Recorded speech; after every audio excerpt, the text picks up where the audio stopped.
I'm 45 years old and I can tell you exactly how many days it's been since my divorce was finalized. 112. Today makes 113.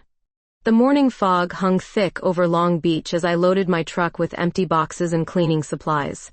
Another estate clearance job. Another family's lifetime reduced to items marked keep, donate, or trash. People think this work is depressing, but there's something honest about it. Raw, no pretense, just the truth of what remains when we're gone. My phone buzzed with the rideshare notification. Client wanted to split the 3-hour drive to Cambria. I normally work alone, but gas prices these days made the offer tempting. At the pickup spot, I spotted her immediately. Oversized sunglasses, designer scarf pulled low, like she was hiding from something, or someone. She looked maybe mid-30s, blonde hair peeking from beneath a navy baseball cap. Everything about her screamed money and careful maintenance. Kaylee? Her voice carried a slight rasp, like she'd been talking or singing too much. That's me. I gestured to my beat-up pickup. Hope you don't mind the accommodations. She laughed, and something about it made my chest tighten unexpectedly. Trust me, I've seen worse. As we pulled onto the highway, she studied me with curious blue eyes. So you clear out houses for a living? Estate organization. Families call when they can't handle sorting through everything themselves. Must be heavy work, emotionally. I glanced at her, surprised by the insight. Sometimes, but everyone's got their ghosts. She was quiet for a long moment. Yes, they do. The conversation flowed easier than I expected. She asked thoughtful questions about my work, never pushing when I stayed vague about my personal life. In return, she shared carefully edited stories about travel and work. That felt incomplete, like she was editing herself in real time. Somewhere past Santa Barbara, she dozed against the passenger window. I found myself stealing glances at her peaceful face, wondering what she was running from.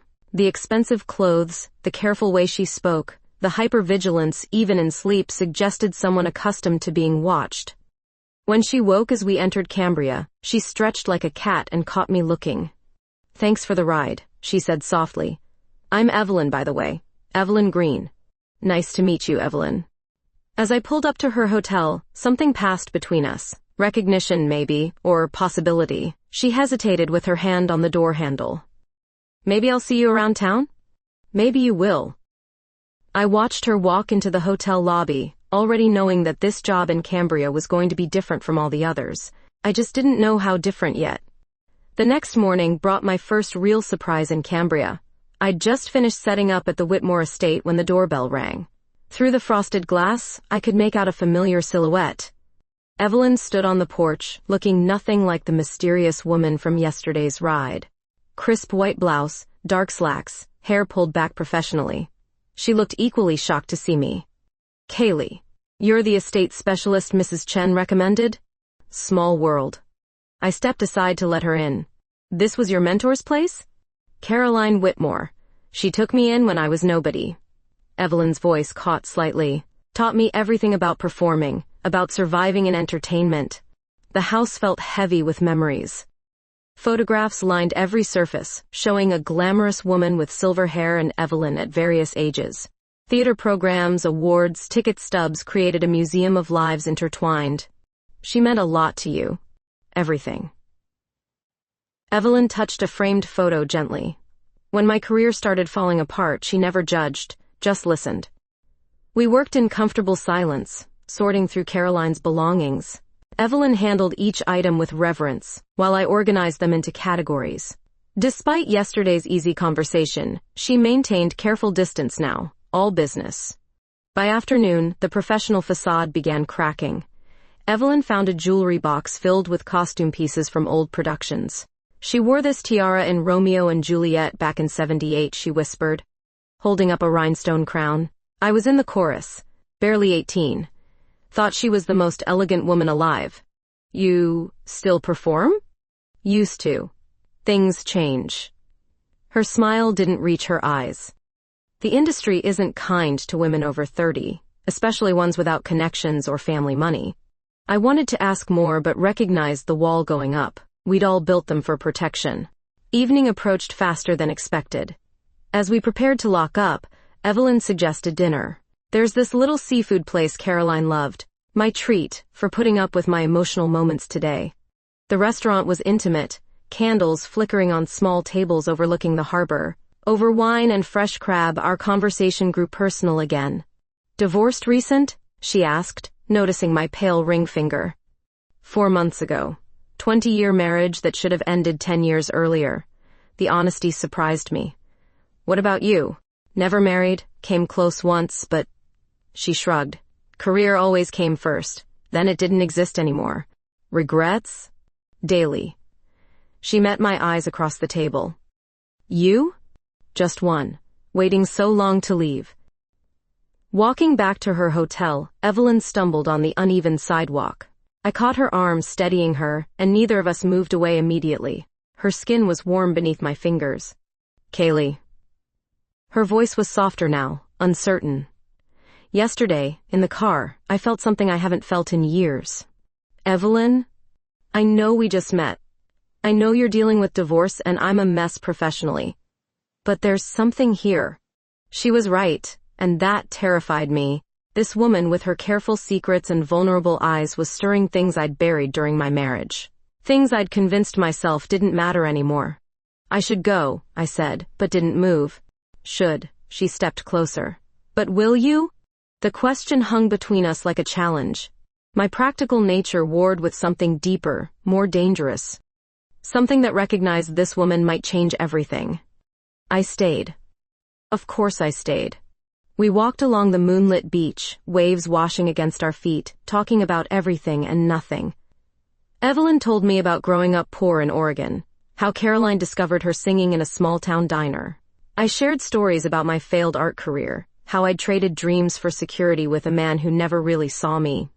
20 years, she said softly. That's a long time to be invisible. Longer when you're doing it to yourself. Back at the estate the next day, something had shifted between us. The careful professional distance was gone, replaced by lingering glances and accidental touches. When sorting through Caroline's kitchen, Evelyn found an old recipe box. She made the most incredible chocolate soufflé, she said, rifling through handwritten cards. Tried teaching me once. Disaster doesn't begin to describe it. I laughed, imagining this elegant woman covered in flour.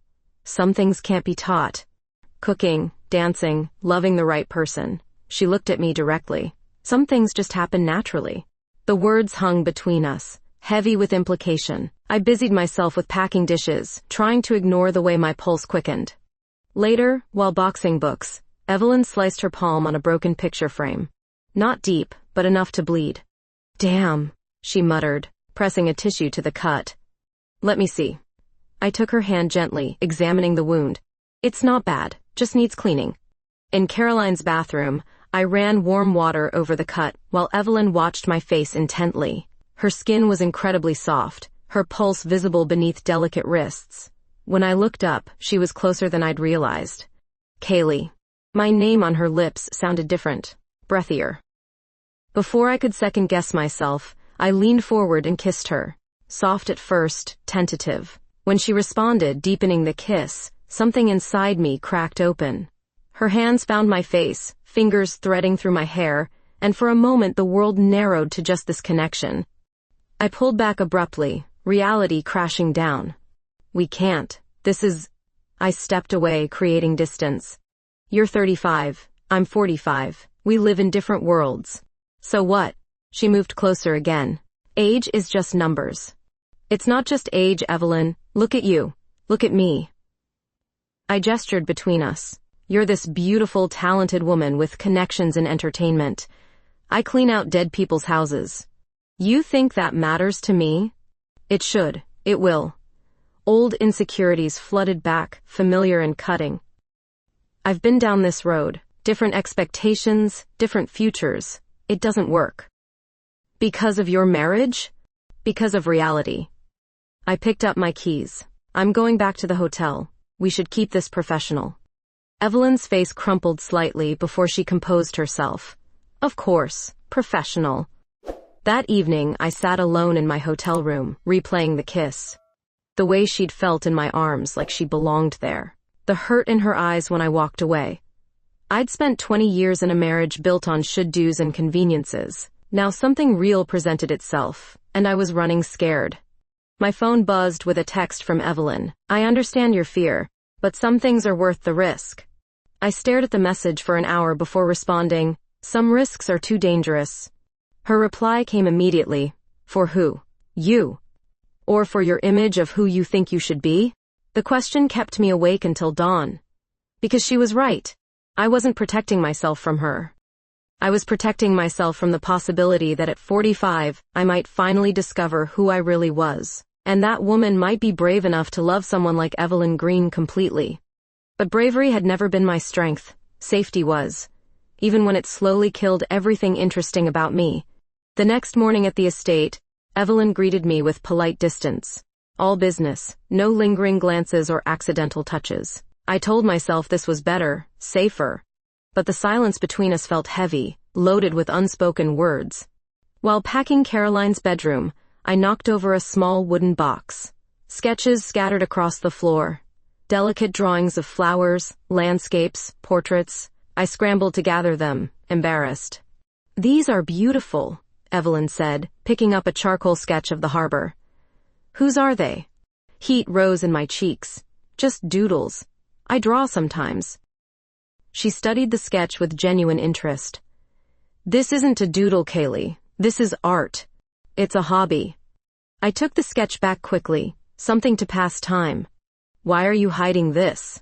She held up another drawing, this one of an elderly woman's hands. You're incredibly talented. Was, maybe, a long time ago. The professional mask slipped from her face. What happened? I continued packing, avoiding her eyes. Life happened. Marriage, responsibilities, practical concerns. Art doesn't pay bills. So, you gave it up entirely? I made a choice. Did you?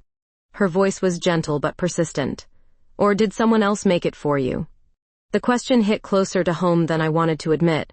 Richard had never explicitly forbidden my art, but his constant comments about realistic goals and adult priorities had slowly eroded my confidence. Eventually, I'd packed away my easel and convinced myself I was being mature. Not everyone gets to follow their dreams, Evelyn. No, she said quietly. Some of us just stop believing we deserve them. Later, while organizing Caroline's study, Evelyn discovered a folder labeled Kaylee's work hidden in the desk drawer. Inside were more of my sketches, ones I'd given Caroline years ago when we'd briefly met at a gallery opening. She kept these, Evelyn whispered, spreading them across the desk. All these years.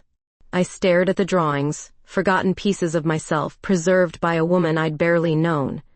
She said they reminded her of hope. They remind me of you. Evelyn touched one sketch gently. The real you, not the version you show the world. The real me stopped mattering years ago. That's not true. She moved closer, her voice intense. Yesterday, when you kissed me, that was real. This talent you're hiding, that's real. Everything else is just armor. I wanted to deny it, to retreat back into safety. But standing in Caroline's study, surrounded by evidence of dreams, both fulfilled and abandoned, I felt something shifting inside me. Why do you care? I asked. Because I recognize a fellow dreamer in hiding. She pulled out her phone, showing me photos of community theater programs, small venues, her name in tiny print. After my big break fell through, I convinced myself I was done. But seeing your art, watching how you move through Caroline's memories, she paused. You make me remember why I loved performing in the first place. Evelyn. I'm not asking you to risk anything, she said quickly. Just don't dismiss this connection we have. Don't dismiss yourself. That evening, she suggested dinner again. This time, I almost refused. But something in her voice, vulnerable and hopeful, made me say yes. At the restaurant, she ordered wine and asked about my artistic training. Slowly, carefully, I told her about art school, about exhibitions I'd dreamed of, about the gradual erosion of confidence that had led to my current life. Your husband, she said eventually. Did he support your art? Richard supported stability, security. Art was frivolous. Art is truth. Her eyes flashed with anger. Anyone who can't see that doesn't deserve you. The defense of my dreams, fierce and immediate, caught me off guard. When was the last time someone had championed my abandoned aspirations? When had anyone seen value in the parts of myself I'd hidden away? Walking back to our hotels, Evelyn stopped suddenly. I have a confession, she said. I extended the estate clearing timeline. What? With Caroline's lawyer. Asked for an extra week to go through everything thoroughly. She looked nervous. I wanted more time with you. The admission hung between us, honest and brave. Everything I wasn't being. Standing outside my hotel, she reached for my hand. I know you're scared. I am too. But I'd rather be terrified with you than safe and empty without you. The next morning, Evelyn seemed agitated, checking her phone constantly while we worked. When she finally put it down and faced me, her expression was strained. I need to tell you something, she said, perching on Caroline's antique sofa. About why I'm really here. You said Caroline was your mentor. She was. But she's also been helping me financially. Evelyn's hands twisted together. My agent, Marcus, he's been trying experimental treatments for stage 4 liver cancer. Insurance won't cover them, and I've been paying whatever I can. The pieces fell into place. The expensive clothes that didn't quite fit her personality, the careful editing of her stories about work. How much do you need? 80,000. I've exhausted my savings, sold everything valuable. She laughed bitterly. I've even been considering creating fake social media personas, premium content sites, desperate stuff. There has to be another way. I've tried everything legitimate, Kaylee. Auditions, temp work, even considered adult entertainment. She looked up with fierce vulnerability. Marcus discovered me in that same diner where Caroline found me. He's the only family I have left. Her phone buzzed. A notification from Instagram, thousands of likes on some post. She showed me the screen reluctantly, photos of her in designer outfits. She'd borrowed or rented, living a lifestyle that didn't exist. Online fantasy pays better than community theater. We were interrupted by a knock at the front door. A young woman stood outside, maybe 25, clutching a bouquet of flowers. She looked nervous but determined. Evelyn Green? The woman asked. I'm Sarah. I've been following you online. Evelyn tensed beside me, but managed a polite smile. That's sweet, but this isn't a good time. I know this is crazy, Sarah continued, but I need to tell you something. Your posts have gotten me through the worst year of my life. My divorce, losing my job, seeing you live so authentically, so beautifully. She took a shaky breath. I think I'm in love with you. The admission hung in the air like a bomb. Sarah looked between us, suddenly realizing she'd interrupted something private. I'm sorry, she stammered. I should go. After Sarah left, Evelyn sank against the doorframe. This is what my life has become, she said quietly. Living lies online, while real people invest their emotions in a fantasy. She seemed genuinely moved by you, by a version of me that doesn't exist. Evelyn's eyes filled with tears. I post borrowed clothes and rented experiences while eating ramen in a studio apartment. How is that helping anyone? I moved closer, drawn by her pain. You're trying to save someone you love. At what cost? She looked at me intently. I don't want to be that person anymore, Kaylee. I don't want to pretend. Then don't. Easy to say when you're not facing financial ruin. Before I could second guess myself, I said, I have money. From the divorce settlement. No. She shook her head firmly. I won't take your money. It's just sitting in an account. Richard's guilt money, I call it. That's your security. My security is a trap. I reached for her hands. Let me help you. She looked at me for a long moment, tears still balanced on her lashes. Why would you do that?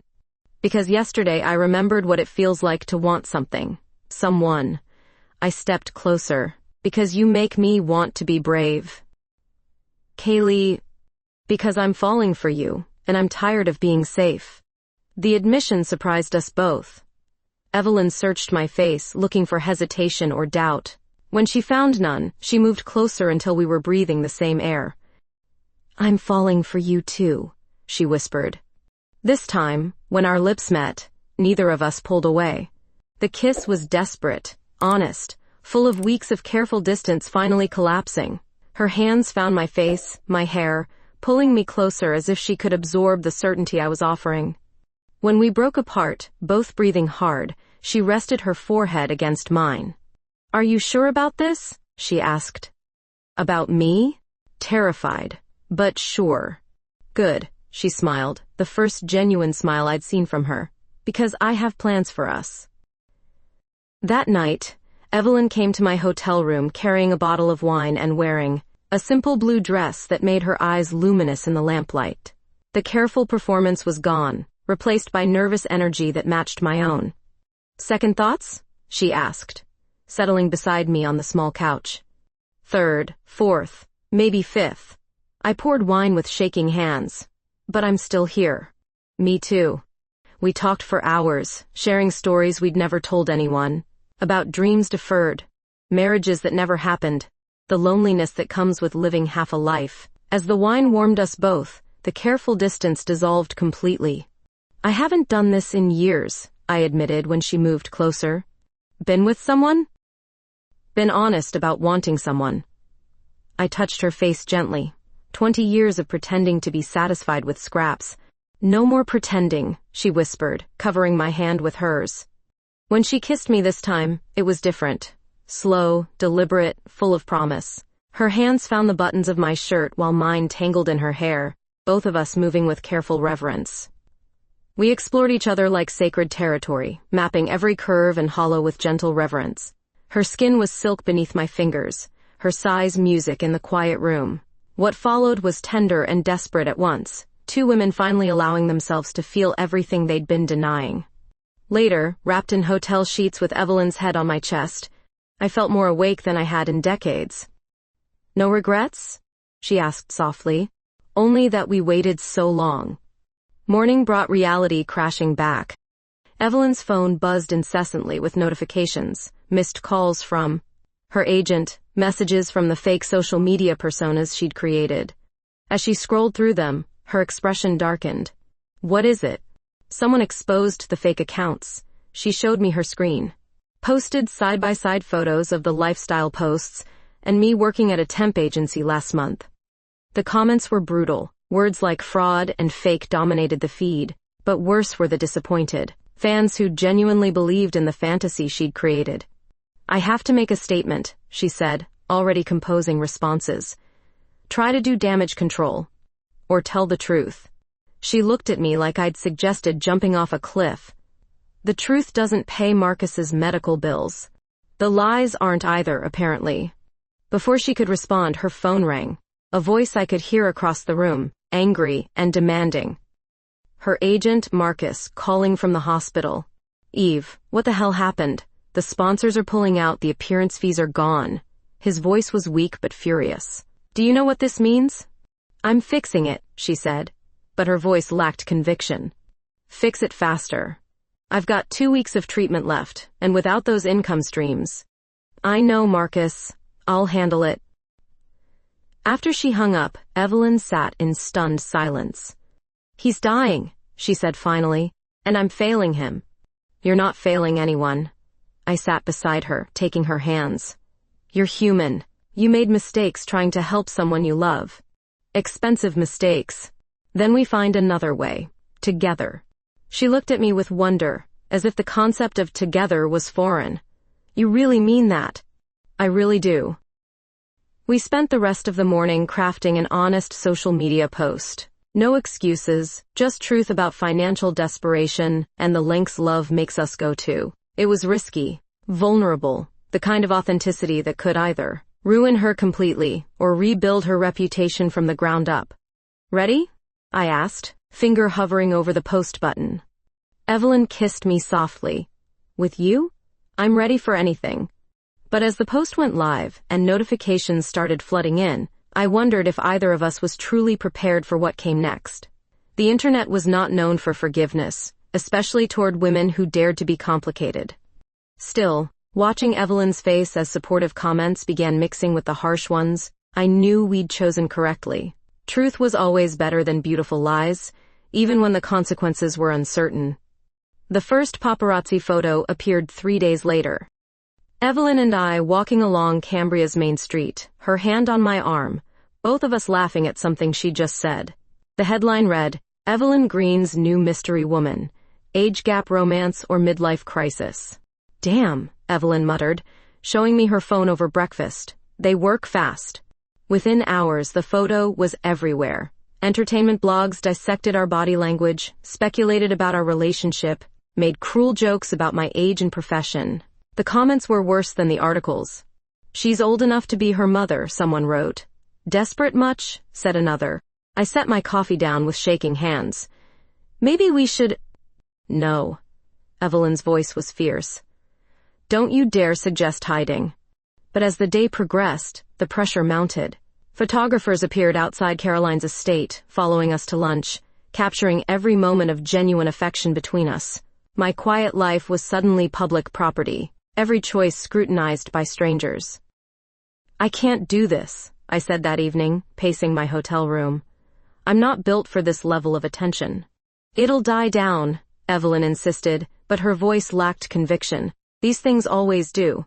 When? After they've destroyed my business? After every client knows I'm the older woman who seduced the desperate actress? Is that what you think happened? That you seduced me? I think I'm 45 years old and should have known better. Old fears resurfaced, familiar and cutting. Richard was right. I make terrible decisions when it comes to relationships. Evelyn's face went pale. Don't let them make you doubt what we have. But doubt had already taken root. The next morning brought a new wave of coverage, this time including interviews with people from my past. Former neighbors from my marriage, colleagues who painted me as a bitter divorcee seeking younger women for validation. The final straw came when Evelyn's industry contacts started calling. Casting directors canceling meetings, agents expressing concern about her image, potential projects suddenly becoming unavailable. They're blackballing me, she said, hanging up from another rejection. 20 years of building a reputation, and it's gone. Because of me. Because of small-minded people who can't handle authentic love. We fought that night. Really fought, with raised voices and harsh truths neither of us wanted to acknowledge. I accused her of being naive about the industry's response. She accused me of being cowardly about public scrutiny. You're just looking for an excuse to run, she said, tears streaming down her face. You did it before, with your art, with your marriage, now with me. Maybe I am. The words came out harder than I intended. Maybe some people aren't meant for grand gestures and public love stories. And maybe some people are too scared to fight for what they want. I left that night, checking into a different hotel across town. For 2 days, we avoided each other completely. I threw myself into finishing Caroline's estate, working mechanically, through the remaining belongings while photographers lurked outside. Without Evelyn's presence, the house felt hollow, echoing with our unfinished conversation. I found myself lingering over items that had sparked her interest, remembering her laugh, the way she'd touch things gently as if they were sacred. On the third day, Marcus called me directly. You're the woman making my girl miserable, he said without preamble. I'm trying to protect her career. By breaking her heart? Real smart strategy. His voice was weaker than when I'd overheard him before, but his anger came through clearly. She loves you, you know. First time since I've known her that she's talked about someone like they hung the moon. He coughed violently before continuing. 20 years I've watched her settle for scraps, convince herself she doesn't deserve better. Then you show up, and she starts believing again. The industry won't accept us. Screw the industry. It's been screwing her for years already. His voice softened. Look, I'm dying. Probably got weeks, not months. You think I care about her career right now? I care about her happiness. The call left me staring at Caroline's empty house, surrounded by the remnants of a life fully lived. Photographs showed Caroline with friends, lovers, colleagues spanning decades. She'd never hidden who she was or who she loved. That evening, I found Evelyn sitting on the beach where we'd walked that first night together. She looked smaller somehow, diminished by days of separation. I've been thinking, I said, settling beside her on the sand, about how to let me down gently, about how Caroline lived her whole life authentically, every relationship, every choice, right there in her photographs for the world to see. Evelyn glanced at me cautiously, and she died surrounded by love letters, pictures of people who adored her, proof that being genuine attracts genuine people. I took a shaky breath. I've spent 45 years hiding. From my art, from real love, from myself. I'm tired of it. What are you saying? I turned to face her fully. I'm saying I love you. Publicly, completely, age gap and all. I reached for her hands. I'm saying I want to fight for this. For us, no matter who's watching. She studied my face in the moonlight, searching for doubt or hesitation. You're sure? Terrified, but sure. When she kissed me this time, it felt like coming home and diving off a cliff simultaneously. Whatever came next, we'd face it together. The days that followed our beach reconciliation blurred together in a haze of determination and doubt. I checked out of my separate hotel and moved back with Evelyn, a decision. That sparked another round of paparazzi interest and online commentary. Let them watch, I told myself each morning, though my hands still shook reaching for coffee in public spaces. Evelyn spent hours crafting a statement about our relationship. Not defensive, but honest. She wrote about finding unexpected love, about age being irrelevant when souls connect, about refusing to apologize for authenticity in a world that demanded performance. Read this, she said one evening, showing me her draft. The words were beautiful, vulnerable, fierce. Everything I was still learning to be. You're braver than I am, I admitted. We're brave together. She posted the statement on a rainy Thursday morning. Within minutes, responses flooded in. The usual cruelty, yes, but also surprising support. Women sharing their own stories of late-blooming love, defending our right to happiness, calling out the ageism and sexism in the criticism we'd faced. Look at this, Evelyn said, showing me a comment thread. Hundreds of women saying they're inspired by us. Reading the messages, I felt something shift inside me. We weren't just fighting for our relationship anymore. We were fighting for every woman told she was too old for passion, every person convinced they didn't deserve authentic love. But the professional consequences continued mounting. Evelyn lost her last potential audition when the casting director explicitly mentioned concerns about her personal life choices. My own business suffered as some clients canceled, worried about association with the scandal. We were sitting in Caroline's gutted living room, surrounded by the last boxes to be donated, when both our phones rang simultaneously. Bad news, usually. Evelyn answered first. Her face went white as she listened. Marcus, she said simply when she hung up. I knew before she explained. The experimental treatments had failed. He had days, maybe a week. I have to go to him, she said, already gathering her things. We have to go to him, I corrected. Kaylee, you don't need to. I need to meet the man who raised the woman I love. The drive back to Long Beach felt eternal and instant. Evelyn gripped my hand the entire way, occasionally crying, mostly just staring out the window at the life we were driving toward or away from. Marcus was smaller than I'd expected, gray and fragile in the hospital bed, but his eyes were sharp when we entered his room. So you're the famous Kaylee, he said, voice barely above a whisper. You planning to marry my girl or just break her heart publicly? Marcus, Evelyn warned. It's fine, I said, moving closer to his bed. I plan to love her for as long as she'll have me. Publicly, privately, whatever she needs. He studied me for a long moment. Good answer. We stayed with him for 3 days. During quiet moments, he told me stories about discovering Evelyn, about watching her grow from a scared 19-year-old into the woman she'd become, about his own love affairs, his regrets, his pride in her resilience. She's never brought anyone to meet me, he said on the second night while Evelyn slept in the chair beside his bed. 20 years, and you're the first. I'm honored. You should be. That girl loves harder than anyone I know. Nearly destroyed her when the industry kept rejecting her. Don't make me haunt you if you waste that love. He died peacefully on the 3rd day, holding both our hands. Evelyn sobbed against my chest while I held her, promising everything would be okay even though I had no idea how.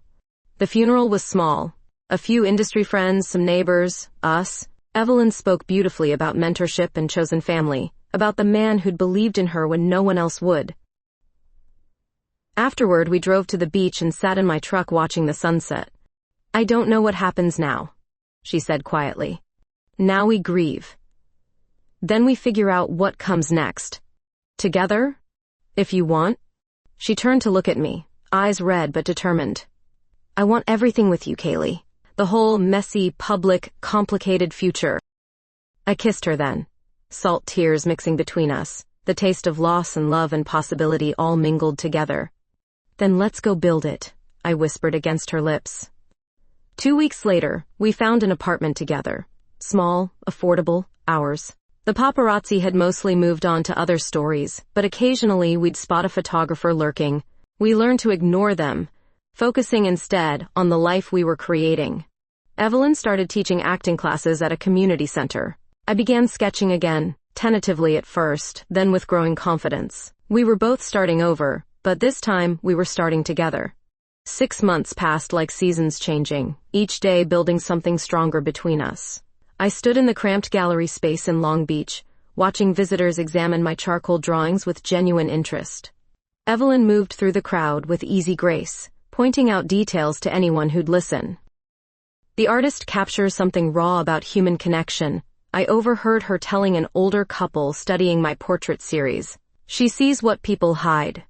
My first solo exhibition. At 50 years old, finally brave enough to show the world what I'd been creating in secret. The irony wasn't lost on me, that it had taken falling in love with a woman to find my artistic voice again. Nervous? Evelyn appeared at my side, slipping her arm around my waist without hesitation. Terrified, but good terrified. The best kind. 3 drawings had sold already. Not life-changing money, but validation that felt more valuable than any paycheck. People connected with what I'd created. Some specifically sought me out after reading about our relationship online, curious about the older woman who'd supposedly corrupted young Evelyn Green. They usually left surprised by what they found. Not a bitter divorcee seeking validation, but a woman finally living authentically. Excuse me, a young woman approached us tentatively. Are you Kaylee Thomas? I am. I saw your interview online last month, about starting over at any age.